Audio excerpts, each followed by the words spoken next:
દરિયાની અંદર તિરંગો લહેરાવી પ્રજાસત્તાક દિનની ઉજવણી.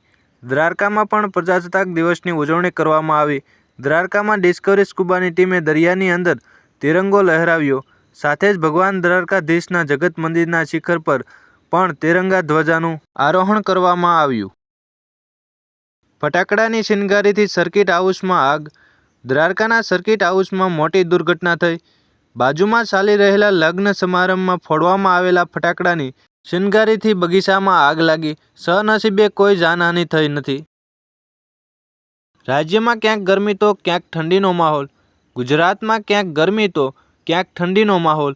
ઉત્તર, મધ્ય અને દક્ષિણ ગુજરાતમાં તાપમાનમાં વધારો થતાં ગરમીનો અનુભવ થવા લાગ્યો. સૌરાષ્ટ્ર કચ્છમાં તાપમાન ઘટતા ઠંડીનું જોર વધ્યું. અંબાલાલ પટેલે કરી આગાહી. 27 જાન્યુઆરી સુધી લઘુત્તમ તાપમાન ગગડશે. ઉત્તર મધ્ય ગુજરાત તેમજ સૌરાષ્ટ્ર કચ્છમાં વચ્ચે ઠંડી. જાન્યુઆરી 30 થી 31 તારીખે કમોસમી વરસાદની શક્યતા. 5 ફેબ્રુઆરી સુધી માવઠું થાય તેવી સંભાવના. અમુક વિસ્તારોમાં છૂટો છવાયો વરસાદ આવી શકે તેથી શિયાળુ પાકને નુકસાન થઈ શકે છે. 19 ફેબ્રુઆરીથી ગરમી પડવાની આગાહી.